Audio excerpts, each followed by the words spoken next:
Subhanalladzi asra bi 'abdihi lailan. Kula terangno saking mulai asbabun nuzul. Rata-rata ulama itu berpendapat bahwa asal mula Isra itu sebagai hiburan. Hiburan dari Tuhan, ya Allah nyukani pelipur larang niku saat Nabi ngalami dua kesusahan. Itu periode Mekah itu periode tersulit Nabi karena beliau itu sudah minoritas. Pun minoritas, kaum minoritas kecil, miskin, terus pendukungnya tidak ada. Satu-satunya yang menggaransi, yang menjamin Nabi tidak dibunuh itu karena beliau dilindungi oleh sinten pamanipun, gini sinten Abu Thalib. Dan termasuk lagi secara kasta sosial ekonomi beliau tinggi karena punya istri yang saudagar kaya, gini ku Sayyidah Khadijah. Tapi ternyata orang yang selama ini benar-benar di belakang Nabi, baik secara materi maupun moral, sing entek-entekan berjuang, ternyata wafat. Khadijah Abu Thalib wafat. Terus dikenal tahun itu tahun Amul Husni, tahun kesusahan. Sudah gitu niki sing termasuk ilmiah. Sudah gitu secara ilmiah psikologis kejiwaan Nabi terguncang.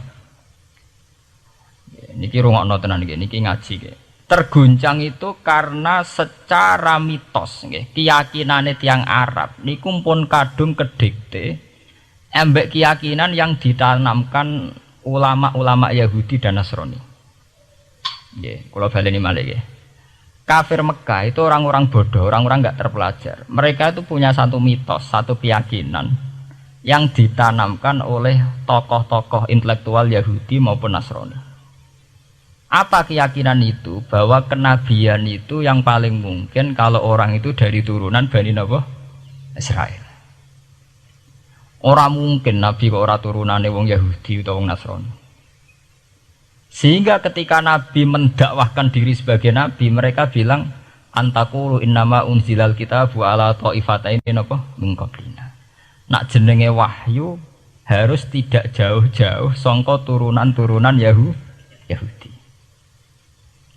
Sebab itu banyak cerita di Quran, cerita konsultasi tiang kafir Mekah pada tokoh-tokoh Yahudi.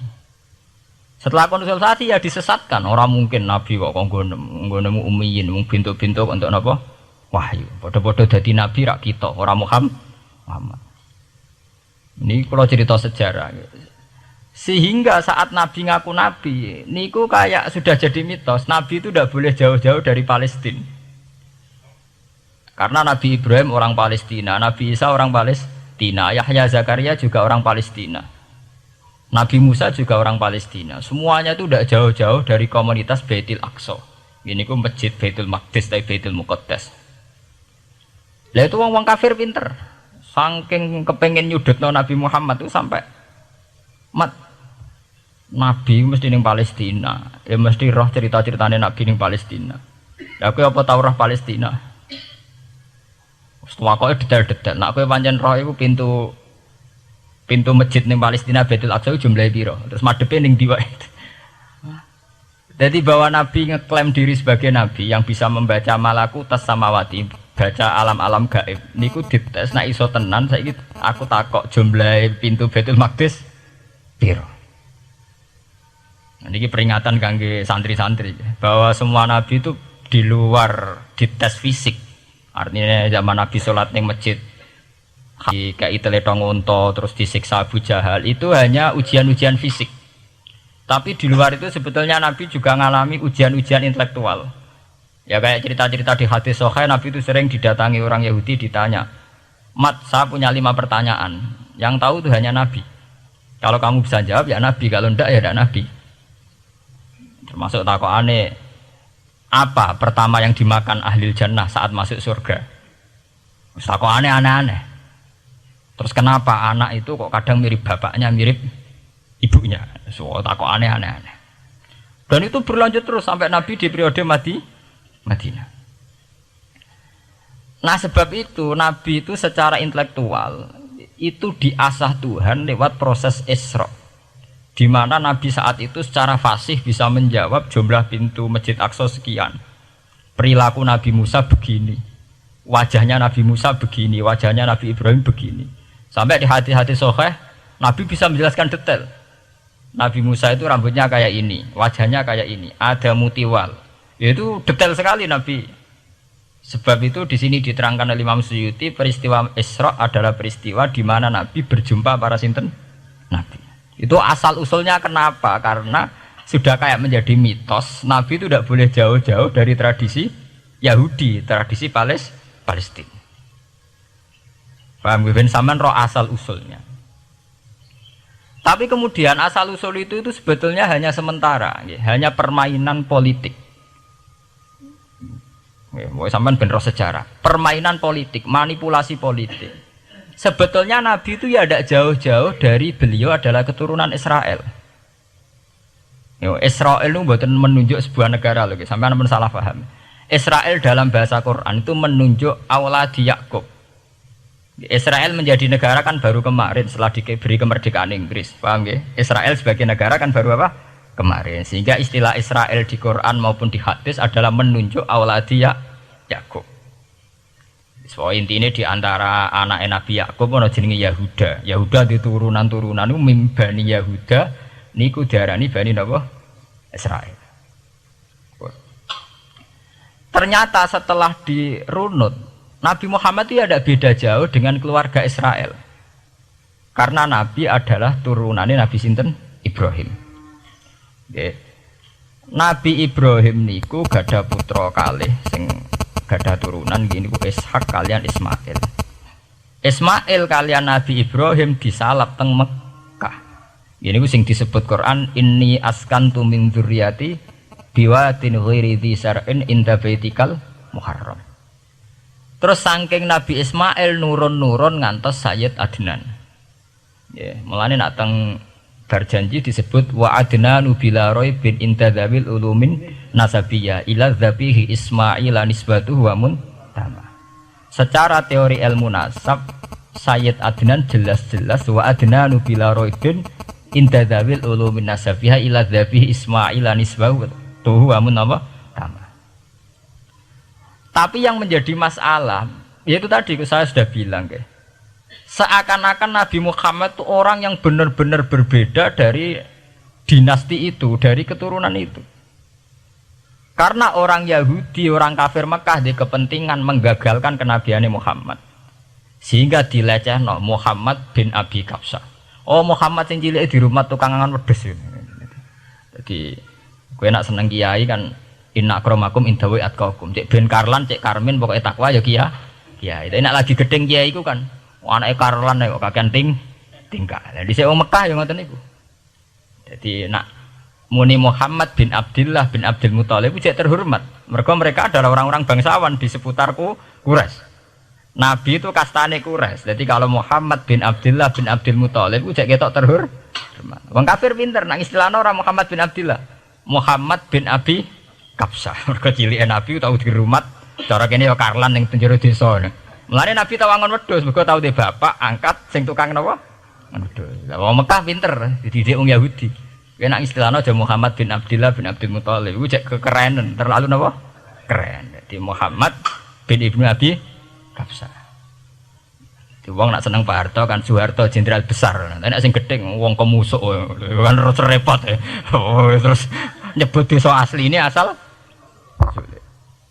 nak seneng bupati ya jadi bupati orang nomor 1 di Bojonegoro nak gedeng golekno asal usule.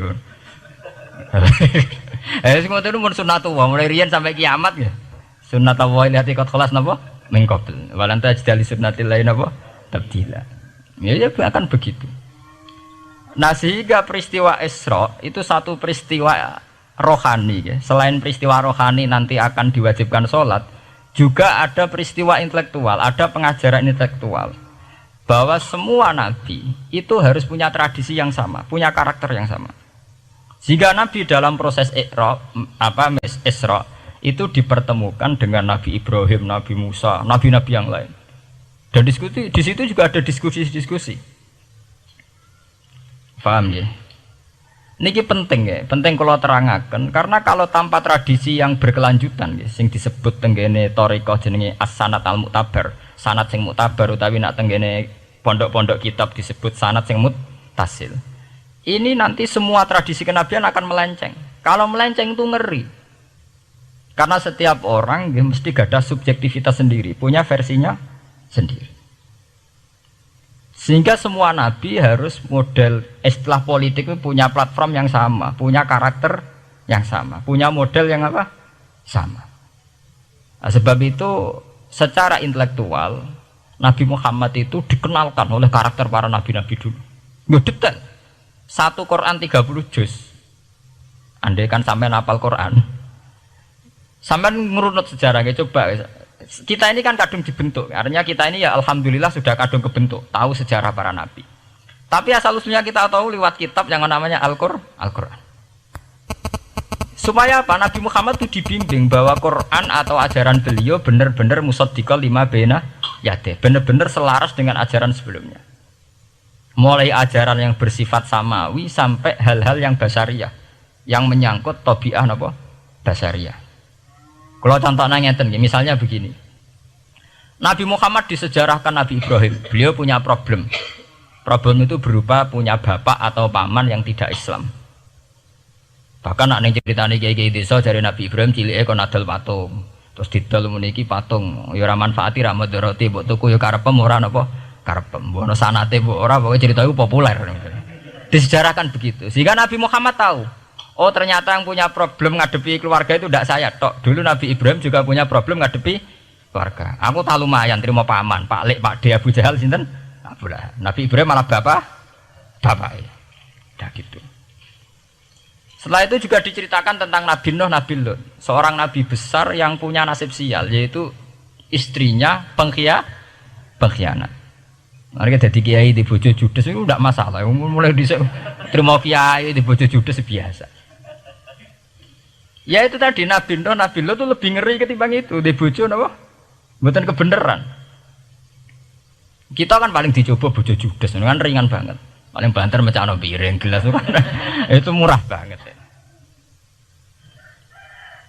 Begitu terus. Nabi Musa juga gitu. Diceritakan Nabi Musa, beliau adalah seorang sosok Bani Israel yang temperamental. Ya basariah sekali. Saking temperamentalnya ketika tukaran ya jotos. Mana nak kiai temperamental kadang jotosan ya ono sanate ya Nabi Musa nak tukaran ra cocok napa? Jotos. Fawakazahu Musa faqada alai.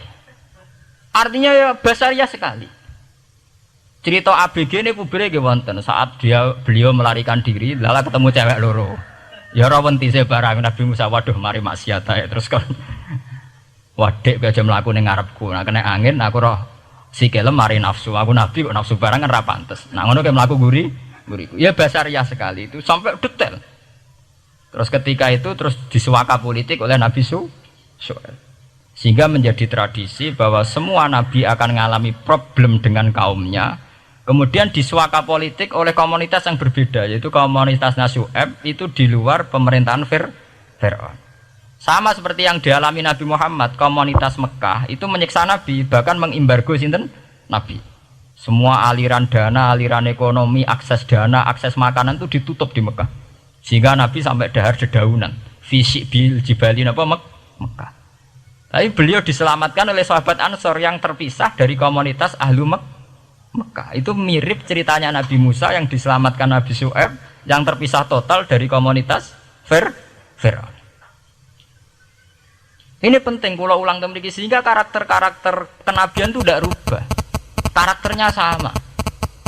Sehingga setelah kita mengenali karakter para nabi, kita mudah sekali mengenali nabi palsu.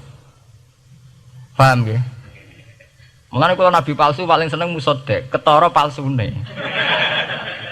Lah sing repot sing ora ketara, mergo jenenge Ahmad. Ahmad Muhammad tak mirip. Mulane nek kowe dhe jeneng supaya ora ngaku nabi jenengno Kartolo. Mergo nek Ahmad bin Gulam rak jenenge Ahmad. Ana terkenal nabi nek ora jenenge Muhammad utawa napa? Ahmad. Mulane Ahmad bin Gulam pas ngaku nabi pengaruhe gede mergo mirip. Mulane kula wingi takoki mahasiswa Jogja, Gus, cara jenengan jeneng Jawa mbek Arab apa iki?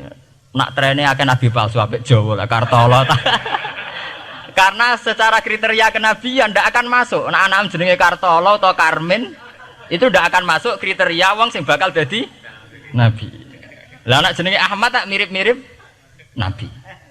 Oh, Ahmad Hulam bin Mirza wani ngaku nabi mergo jenenge Ahmad. Musaddiq ya mergo musaddiqal lima bena ya deh. Lah anak Kartolo, Karmin, Karlan agak ono. Mulane saiki sing jenenge Jawa kudu syukur. Akan terbebas dari mengaku napa? Nabi. Lho syukur kan gak akan salah. Di barokah sampean jeneng Jawa, orang-orang ngaku napa?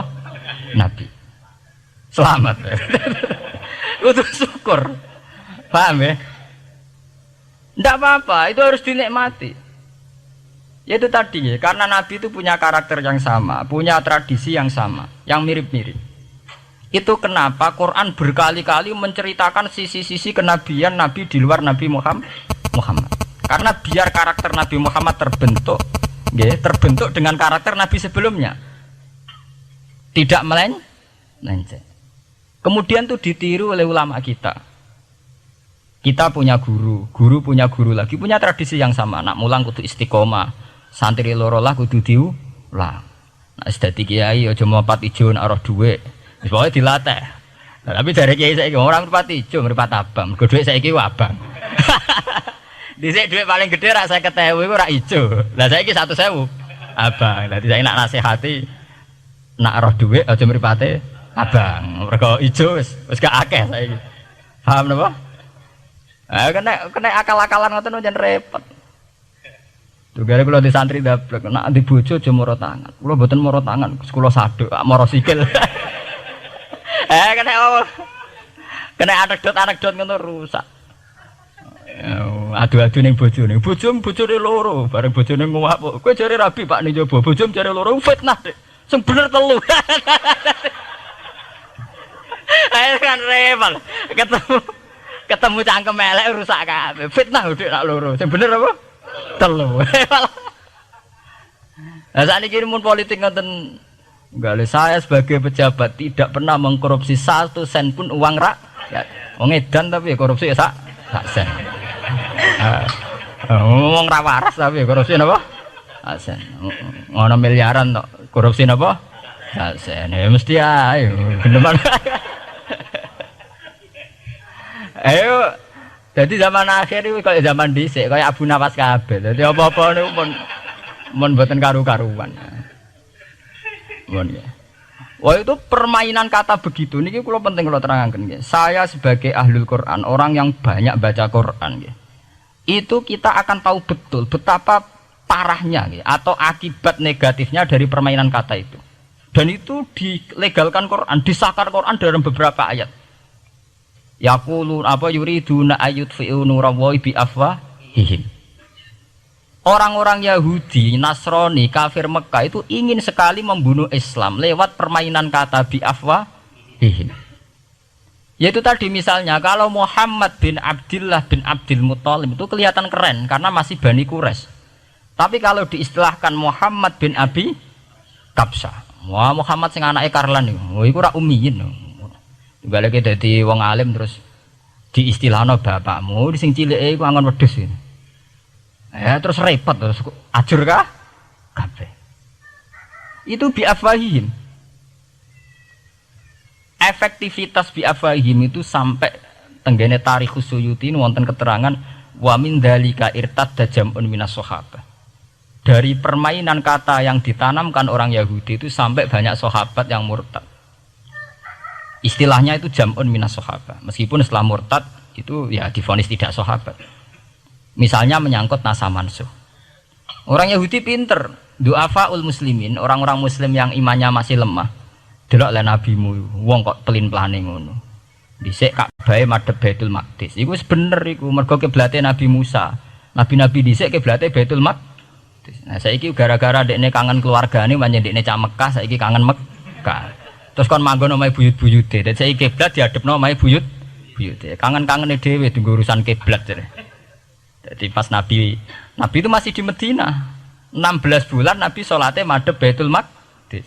Suatu saat tok wahyu falan walliyana kiblatan tarduha. Fawalli wajhaka satral Masjidil Haram. Sakniki kan madhep teng Mekah. Sajane iki normal saja. Artinya normal ya normal. Tapi orang Yahudi memanipulasi bahwa itu fakta bahwa Muhammad itu memimpin agama dengan cara tradisinya sendiri. Mergo dekne kangen keluargane ra iso muleh. Terus salat madhep daerahe dhewe, nggo pelipur lar. Jare sahabat sing duwe hafal muslimin diangen-angen ya iya. Nah niki kula peringatan tentang santri-santri ya.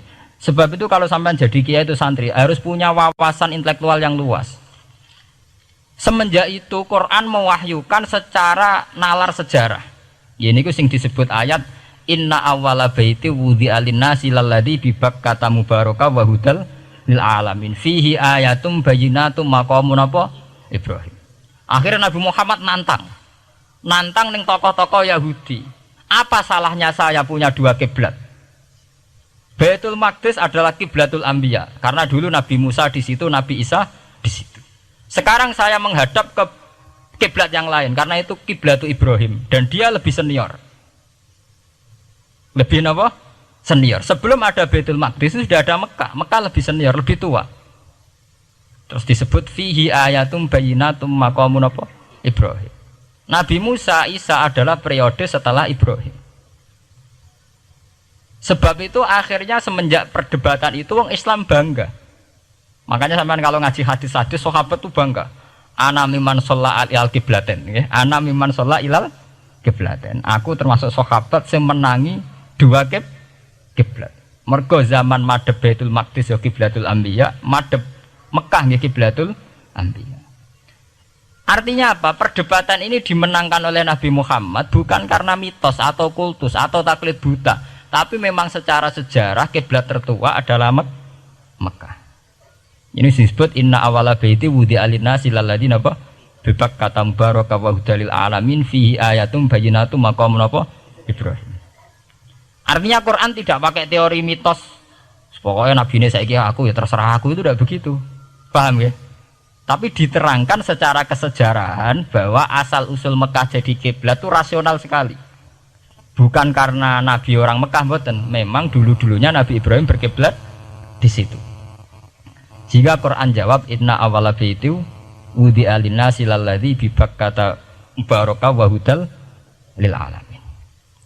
Terus kula bolak-balik masalah Isra ya. Niku masalah-masalah yang selain pelipur rar itu ada petualangan intelektual, petualangan ilmiah, di mana Nabi Muhammad diperkenalkan oleh Allah, ya, diperkenalkan watak para nabi, pilihan hidup para nabi, bahkan tradisi-tradisi para nabi. Sehingga mangke teng hadis sahih wonten keterangan saat Nabi nyancang atau menambatkan khimar atau buruk itu ya di batu yang dulu dipakai para nabi untuk nyancang nopo khimar. Jadi tradisi itu dimulai dari barang-barang sepele. Carane nyancang buruk we nabi mirip sama dengan nabi-nabi yang apa dulu. Terus memulainya Mi'raj juga sama dengan nabi-nabi dulu. Bon niku sing secara ilmiah tarikhiyah. Sakniki sing menyangkut akidah firqah fil Islam. Nah niki kula terangno. Menurut ahli sunnah, orang yang mengingkari Isra itu kafir. Ya kafir, karena dzukira fil Quran. Isra itu dzukira fil Quran. Makanya tadi saya jarang sekali pakai bahasa Mi'raj. Ya, tapi nak teng Indonesia kadung menang merjep peristiwa Isra dan apa? Mi'raj. Pokoknya bahasa kadung salah, kadung menangan ya menangan. Kadung istilah Isra dan apa? Mi'raj. Sebetulnya yang disepakati ulama itu hanya Isra. Artinya yang memungkiri Isra itu kafir karena dzikra fil Quran. Lah kemudian Mi'raj menurut keyakinan Ahlussunnah itu terjadi. Setelah terjadi itu masalahnya biruhi wa jasadihi jami'an ma'an atau biruhi faqat. Nah, kemudian menjadi firqah-firqah yang macam-macam. Ada yang meyakini biruhi wa jasadi, ada yang meyakini biruhi napa faqat. Sampeyan kalau ngaji Al-Kawakibul Lama'ah karangannya Mbah Fadl atau kitab-kitab panduan ahli sunnah yang disahkan oleh NU.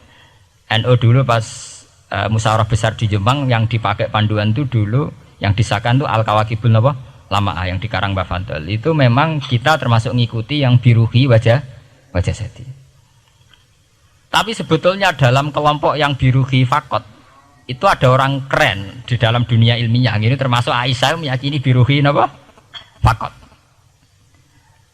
Ya, tapi itu sudah masalah-masalah kemudian berkembang menjadi di luar masalah firqah, terus menjadi masalah said, masalah pengetahuan. Kalau masalah pengetahuan tentu kita ini terus masalah kan, artinya masalah itu kalau iman diukur dengan akal ya kadang tidak sambung. Wah itu mokal, orang dengan kecepatan sekian pasti hancur. Dan agama ukur akal terus ya repot. Wong dipendem sudah dibalung ya dibalung, dibakas tangi barang. Jadi sing disoal ora mek rotok kabeh napa? Disoal. Manjen masalah manusia itu masalah-masalah sing ya begitu. Oke. Mpun niku mboten penting. Nah, itu terus kemudian menjadi firqah. Terus kemudian ada hadis-hadis yang menerangkan proses Nabi dialek dengan para nabi. Kayak ketemu Nabi Musa, Nabi Ibrahim, terus Nabi Idris, Nabi Isa, Nabi Musa. Itu terus diterangkan di hadis-hadis sahih. Ini kalau balik tentang keterangan wau, sebetulnya pertemuan-pertemuan ini itu dimaksudkan Nabi biar punya tradisi yang sama dengan nabi-nabi sebelumnya. Karena ini penting ya. Sama nek rasane dadi kiai. Niku kroso banget. Misalnya kita ya. Kita akan dididik ala pesantren misalnya. Kita punya kiai-kiai yang punya tradisi. Misalnya nak rawong nakal, wong minum astagfirullahaladzim, wong kok ngono kan gitu. Ya hanya begitu. Sehingga wis kaya identik angger kiai NU atau amalia NU iku rawani naboki wong sing nyabu. Ya rawani nyaduki wong sing lagi minum. Kemudian itu dianggap satu kekurangan atau apa, walhasil kemudian lahir kayak FPI, orang yang tidak menerima metode itu. Tapi sudah kayak ada janjian tuh begitu, kiai paling anti kemungkaran lah itu. Masa kiai paling kerengau sapa mbok terkenal kerengau. Mereka tidak punya catatan repot bahwa mereka pernah jotosi wong minum. Masih sing sering jotosi santri lah itu tetap rata wono terkenal jotosi napa? Wong sing mabuk, wong sing minum. Itu sudah kayak tradisi. Dulu zaman Basim Asari Jombang terkenal ijo be abang, yang wabang ya abangan tenan. Sing ijo. Tapi tidak ada catatan sejarah kiai jotosan be pemabuk. Ya memang kayak kita sudah punya tradisi arah kemungkaran itu menang kalah itu lewat proses bil hikmati wal mau'izatil hasanah. Kita ini kayak punya tradisi arah kemungkaran milih model Nabi wa mahdi qaumi fa innahum la ya'lam. Itu ya kayak ada janjian begitu. Meskipun kita sebagai orang alim ya tahu nahi mungkar itu wajib, nahi mungkar itu begini-begini, tapi ya praktek kita tidak pernah begitu. Kalau di Timur Tengah kebalikan, mana ada terima karuan wong nakal, podo soleh beda aliran halal dibunuh, sehingga wong Sunni yang ngalalo dari wong Syiah yang ngalalo dari apa? Wong Sunni. Ya sudah kayak tradisi. Sampai nak mau kitab fikih khas Arab, mau biasa muni. Wong ngene iku muhaddarun damu. Padahal ya wong soleh, wong Islam di mazhab apa ini disebut darun apa? Damu. Sehingga kita itu tadi, kita punya tradisi. Saya tuh kalau sedang tahajud, matehai para wali-wali songo atau apa, itu yang terpikir di saya itu hanya satu. Agama Islam itu lahir lewat Quran dan hadis. Tapi kemudian tahu-tahu tetap berimprovisasi, berkembang sesuai tokoh yang membawa. Sampai kalau melihat Islam di India dulu sampai perang besar-besaran, kemudian zaman Abul A'la Al-Maududi, zaman periode Muhammad Iqbal, sampai India pecah, kemudian jadi Pakistan yang bernegara apa? Islam, karena banyak konseptor Islam yang tidak setuju negara sekuler. Akhirnya mereka misah jadi negara Islam Pakistan. Kemudian Timur Tengah juga begitu. Karena Timur Tengah sudah Islam semua, masalahnya itu diislamkan ala Sunni atau ala Syiah. Iran menjelma sebagai aliran Syiah. Yang Sunni dianggap sesat, halal darai. Irak zaman Saddam Hussein pemerintahan Sunni. Sing Syiah dibantai, sehingga wong Kurdi do mati. Era Saddam keok gentenan Saddam sing dibantai. Makanya kalau saya ngaji di Jogja, seminar di Jogja bilang, kita ini harus bersyukur. Kita ini punya tradisi konflik yang terbaik di dunia. Enggak, kita ini punya tradisi konflik yang terbaik di dunia. Sampai nak Isra Ikhwanil Muslimin teng Mesir, Badan Intelijen Nasional atau Badan Stabilitas Nasional, Bakor Setanas itu harus terima kasih sama tradisi tokoh-tokoh Islam di Indonesia. Lepas dari kita setuju tidak setuju itu terserah. Tapi kita punya tradisi konflik yang paling baik di dunia. Kurang bencinya Gus Dur sama FPI atau FPI sama Gus Dur. Paling mereka ya adu statement di depan wartawan. Itu bagus sekali. Cara nang Arab wis tembak-tembakan. Kita punya sejarah. Secara pesantren saya itu punya sejarah panjang. Zaman Mbah Imam beda dengan Mbah Zubair, zaman Kiai Memun beda dengan Kiai yang lain. Paling adu statement saat ada tamu itu paling bagus. Kita punya tradisi konflik paling bagus di dunia. Kayak apa mangkalnya orang NU saat Gus Dur diimpis, dipecat. Tapi habis itu ya sering seminar ketemu Amin Rais. Ya mereka adu polemik, ini tidak konstitusional, ini apa. Gus Dur nggak jurus dekret. Sing sitok nggak jurus sidang mewah, nak kurang serem sidang istimewa dilawan sidang luar biasa. Pokoknya agak istilah sing serem-serem. Tapi tidak saling bunuh loh, sampean harus syukur loh. Selama ini orang awam sering bilang, loh kiai kok tukaran. Sampean bandingkan di Timur Tengah, jenenge tukaran mesti tahdirudam. Para polisi, para badan intelijen, para yang menjaga stabilitas negara ini harus terima kasih sama tradisi tokoh-tokoh Indonesia. Yang namanya di Mesir, di Irak, di mana-mana jenenge tukaran mesti melibatkan pertumpahan darah. Saat Arab Saudi jadi Wahabi itu besar-besaran itu. Pembunuhan apa pengusiran orang-orang Sunni. Tapi di Indonesia enggak. Di anarkis. Paling itu tadi adu polemik. MLB dilawan MLB itu masih keren sekali, tidak apa-apa. Itu lebih baik ketimbang adu jotos atau adu hizib lah. Itu masih bagus. Nenda ini sampean biar paham, biar syukur jadi bangsa Indonesia. Kita punya tradisi konflik yang baik. Sampean setelah peristiwa teng Irak, teng Sudan, teng Khartoum, teng Darfur, itu kan orang Islam semua. Gara-gara beda mazhab saling bunuh. Di Mesir ya gitu, Ikhwanul Muslimin dengan pemerintah dan sebagainya. Hatta saya sebesar Sayyid Qutb, sing tokoh populer mohon kak budutnya boten jelas. Di Indonesia bagus sekali. Kita menangi zaman secara sejarah, kita menangi bedanya dulu Ahmad Hasan dengan tokoh-tokoh NU. Kulo nu menangi secara sejarah sering baca. Terus zaman anyar-anyaran NU asas tunggal, bedanya Gus Dur dengan Kiai As'ad. Sak mangke bedane PKB dua versi. Mereka menyelesaikan secara beradab. Lewat pengadilan, kok pengadilan kalah lewat MA, beradab sekali. Kita harus bersyukur. Dibanding penyelesaian konflik kayak di Irak kemudian ngundang Amerika, akhirnya sekarang kacau balau. Di Timor Leste yang latihan bikin Ramos Hurtadi suduk, Indonesia paling banter ngobong fotonya SBC. Ya masih terhormat lah, masih artinya masih beretika. Kita harus syukur punya bangsa yang beradab. Wong ras tujuan antar kiai ya rasan-rasanan. Kiai kok ngono, sing tok kiai kok ngono. Engko sing kiai tengah-tengah ayo ono sing ngono ono sing ngene dadi. Sing ra melok-melok biasanya terus milih amane, ya ono sing ngono ono sing ngene. Jadi artinya kita yang baik. Saya itu berkali-kali ngaji ya. Sampean kalau sering baca Quran dan menghayati, artinya ora maca Quran pelang-pelang ora karepe, menghayati. Saya itu sekarang sesadar-sadarnya, saya masih belajar. Ini jamaah sini harus tahu. Saya hingga detik ini masih belajar. Entah itu lewat belajar baca Jalalain atau belajar merenung maupun belajar lewat yang lain. Quran itu dulu ya sering nyebut begitu itu saya tidak paham. Sekarang itu saya paham, tambah paham. Misalnya di juz 4 ada istilah ikhwanan. Orang mukmin disuruh ingat peristiwa-peristiwa yang dulu saling kuntum a'daan fa'allafa baina qulubikum fa asbahtum bi nikmatihi napa ikhwanan. Dulu kamu bermusuh-musuhan yaitu antara kelompok Aus dan Khazraj. Gara-gara barokatul Islam sekarang kamu menjadi ikhwana. Menjadi bersaudara. Sampean kalau melihat TV, merunut konflik di Irak, sering ada bom bunuh diri, itu kan ada asal usulnya. Memang sekarang orang menimpakan kesalahan itu pada pasukan multinasional yang dipimpin Amerika dan Inggris. Tapi sebetulnya ada usul-usulnya. Sampai Amerika bisa masuk karena orang Irak tidak ikhwanan. Tidak apa?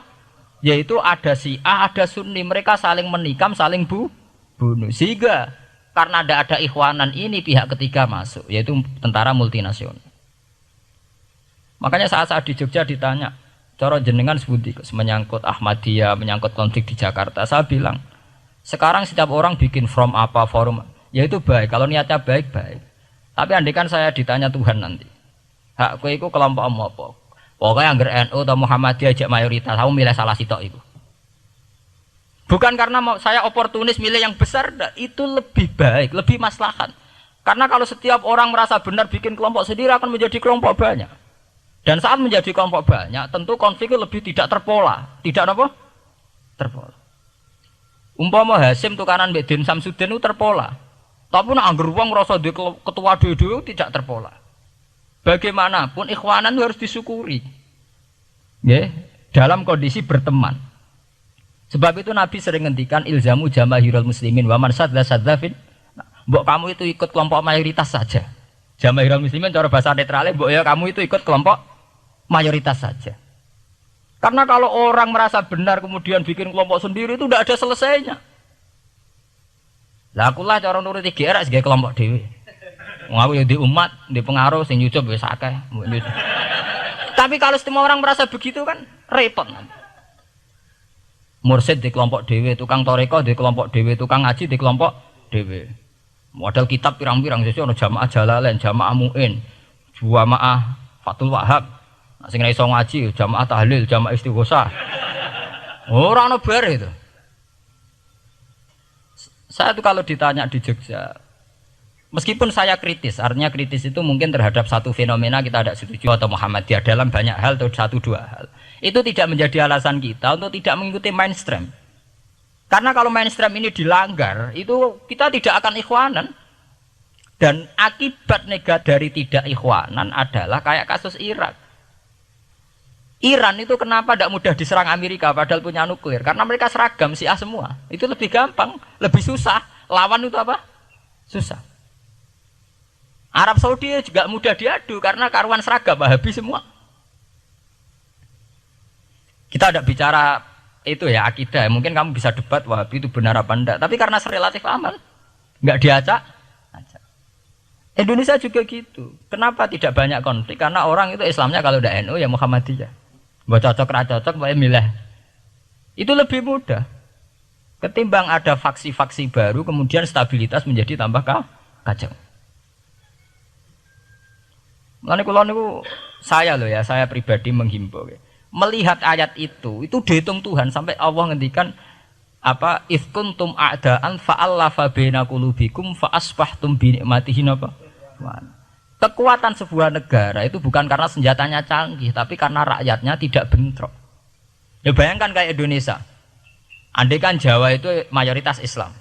Kemudian mereka ingin mendirikan negara Islam. NTT merasa tidak diwongke terus keluar dari Indonesia. Nanti Maluku, Ambon juga gitu. Daerah-daerah yang Islamnya tidak mayoritas begitu. Kayak apa susahnya militer? Andai kan setiap kelompok itu punya jamaah besar. Terus sering bikin muktamar. SBZ berbakar muktamar NU, Muhammadiyah. Kabeh wong di kelompok pra kesel SBZ. Gak sudah jadi presiden. Moga setiap forum umat Islam gawe napa? Kok gawe muktamar? Iku muktamar urung ana tandingane, wis pirang-pirang.